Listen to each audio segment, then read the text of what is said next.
بازیگر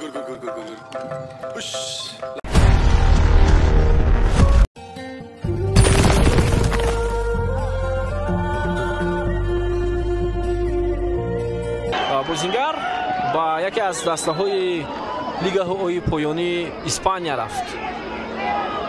کامالوف حالا حرکت میکند، از بازیگران نپال گذشت، پرتابیو و فشار بازیگران ما به نتیجه. اینجا شهریار اینت‌الله خواست توپ را دوباره به جریمه ارسال کند، موفق نگردید. فوتبالبازان تیم نپال حالا تلاش میکنند که با پاس حرکت میکند و اینجا ضربه کنجی با نفی دسته المپیک کشور.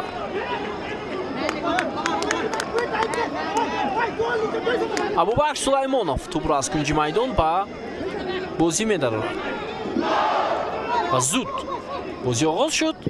پرتابش خطا رفت و موفق نشدند بازیگران تیم المپیک کشور. خب به هر صورت ما گفتیم نظر به بازی‌های تیم ملی در دسته المپی تماشاگران کمتر هم هستند، ولی ببینید به عنوان و اینجا امکانیت پیدا شد برای محمد علی عزیزبایف و او توپ را گرفت و با پای چپ ضربه زد و حساب بازی شده شد. ببینید چگونه اشتباه کردن محافظتگران دسته نپال و بازیگران ما هم خوب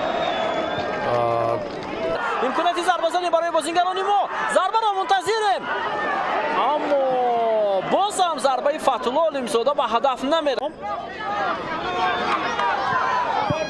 کامالوف پرتاب جریمه گام، باز هم فتح‌الله علم‌زاده، رحمتشور رحمتزاده و گل. و این واقعا ضربه خیلی خوبه بود که با پاس فتح‌الله علم‌زاده رحمتشور رحمتزاده اون را به هدف رسانید. بازیگری که در چمپیونات اندونزیا هنرنمایی میکنه. 3-0.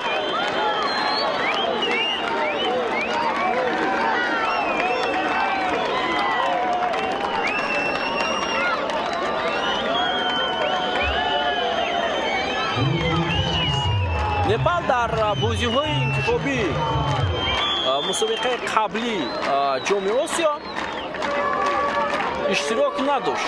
دوستان عزیز، آنها در بازی انتخابی جام آسیای 2022 شرکت داشتند در یک گروه، اونجا هم با تاجیکستان، و در همان رقابت دسته ما با حساب 6-0 نپال را مغلوب کرده بود.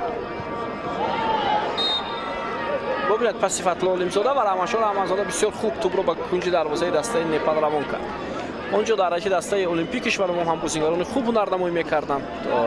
شیروانی احمدشایف، شرف صالحوف. خب خودی محمد علی عزیزبایف همون وقت در رشته دسته المپیک کشور بازی میکرد و گل هم زده بود است در همون بازی مقابل نپال.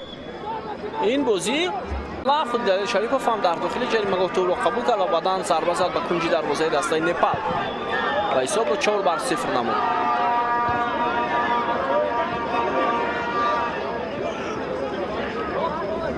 چهار دقیقه دوباره اضافه کرده بود.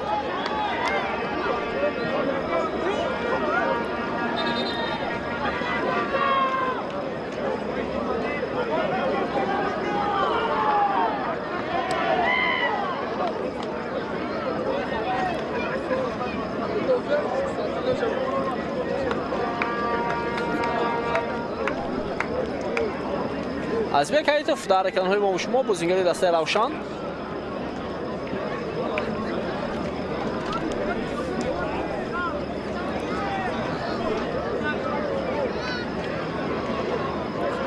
این همون پرتاب رستم کامالوف بود که گل سوم تشکیل کرده شد.